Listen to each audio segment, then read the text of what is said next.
Install of our C2 front end. It's pretty basic on all the generations of a Corvette. C1, 2, 3. First and foremost is make sure the car has a rough end alignment. Make sure your tire sizes are the same. The two rear are the same. The two front are the same. Make sure the air pressure is the same. Make sure your wheelbase. Wheelbase C1 is 102 inches. Custom frame's 103.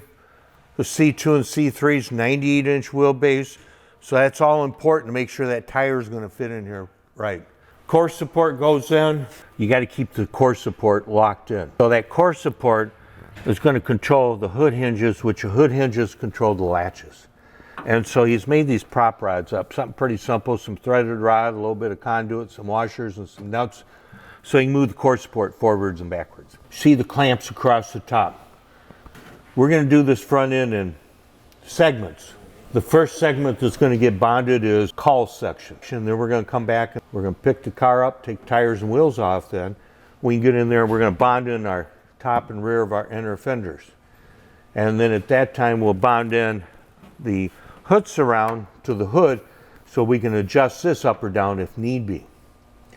And then the final step after the inner fenders are done, then we'll do the side fenders. Have the rocker panels on the car. When you're ready to bond, you'd already fit and you know that this rocker panel is going to be where you want it to be. It's better to have it tight than not, okay? I'd much rather see that than that, but when you come in here and you're backfilling that, your second pass of epoxy will take care of that. Weather strips are on the doors because that weather strip makes a little difference. He's got a paint stick going underneath the door and a clamp. See, no screws. We don't screw it up, we glue it up. And now we're going to pull our clamps off of here and pick the front end up just enough to get in there and spread our epoxy across the call section. We're going to shoot our epoxy against the call section and we're going to walk away from this thing until tomorrow. That paint stick's about the perfect gap.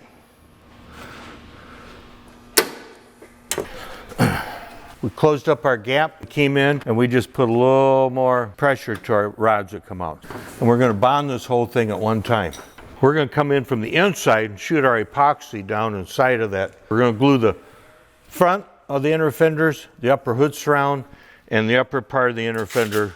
Close our hood, walk away from it until it kicks.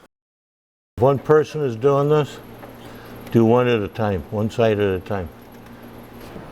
Our height is right dead nuts on the money. That's where you can play this. You can see that moving. Once that kicks off, it's not going to go anywhere. We're back for the second phase of the second day. We had this little fixture here holding everything in place. We're going to take this fixture off. That's out of our way. We're going to leave our sticks in there that's holding our fender just right. Now we're going to do our final fit of our side fender. We've already been fitting this, as you remember in the beginning. So we're just out a little bit here on the bottom. We're going to take the fender back off.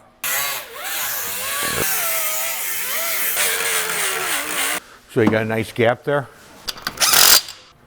We got our tires on. 2.5 on that side, 2.5 on this side. Mark the back side of your fender to your skirt over there. We know we're going to run a bead down there. Here we're going to run a bead on the back side. This is where we're going to run our bead.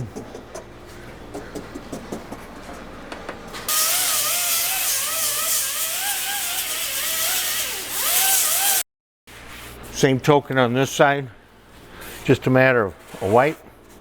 This is our third batch of epoxy that we mixed up. So we started off with 300 grams of epoxy, 150 grams of hardener. So you need 2 quart units of epoxy to glue a front end on.